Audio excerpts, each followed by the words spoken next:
Hey guys, girls, listen. This is a scenario I've come up with just to make up, just a made-up set of six players that could be on any given team. They're not on any given team in our leagues, but this goes for the 20 and 16 team league. Look, if you had these six players, Breeze, Ryan, Lockett, Green, Parker, Hunt, one would look at that and say, I probably don't have but two keepers at best there.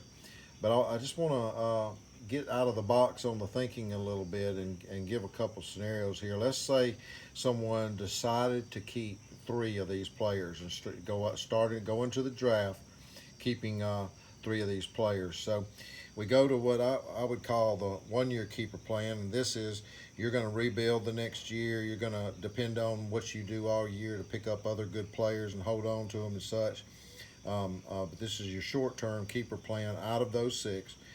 Breeze, because he's going to put it all into it this year and make it his final year, I believe. He's got the weapons. He could easily be. He's definitely, I think, going to be in the top 10 right there, and he could finish seventh.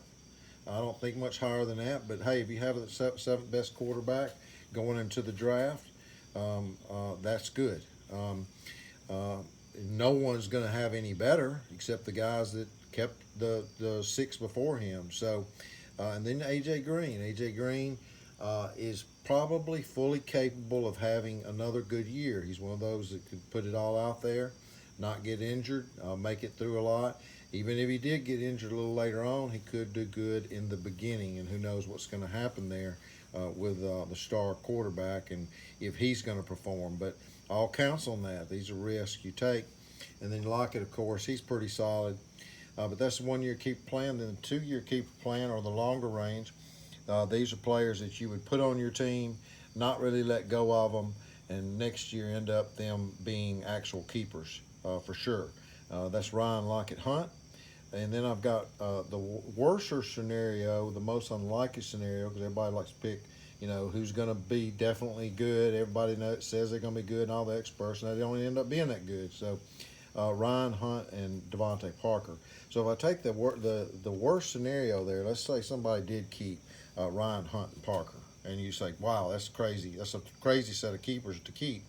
But then he goes out and he gets in the fourth round a starting running back, and he gets a starting running back. Um, there's some teams that have this committee running back situation, but there's one that's supposed to start, and you get him, and he does start the first two or three games, and Chubb gets hurt, and Hunt takes over. We know Hunt's capable of being a total animal if given the chance, I believe, anyway. So, there you go. You'd end up with, two running backs, one to start for sure, to at least the first two or three games, and Hunt possibly could get on fire with an injury to Chubb, and then you still have Ryan and Parker. Well, you need wide receivers in, so fifth and sixth round and seventh round, you're getting wide receivers and or tight end. Tight end's a crapshoot after about the fourth or fifth round. You're really getting a tight end that you think, you hope will be good and healthy. And that's about all you really are doing, and a lot of people do that. Those top four are worth keeping for sure, and they'll probably be gone. So it becomes a crapshoot at the end. I think you're on an even playing field, or this guy in this scenario would be on an even playing field. And then wide receivers, I'm telling you, in our league, with the PPR and everything else, once you get past the 32 starting running backs, and you really don't have 32 starting running backs, you actually have about 22 or 24 starting running backs, and then you have another 20 running backs that are all going to be somewhat the same crapshoot, which one's going to do better than the other one. So the wide receivers turn out doing quite better on points after you get into that fifth and sixth round. So you're going to be on an even playing field there with everybody else, and then the seventh. So after the first seven rounds, you've picked your primary, solid set of offensive players, and then you got 8 through 14, and that's some of the other players and some of the deep running backs or wide receivers or second quarterback. So, with that said, look, this guy could win. This guy could win with this most unlikely scenario.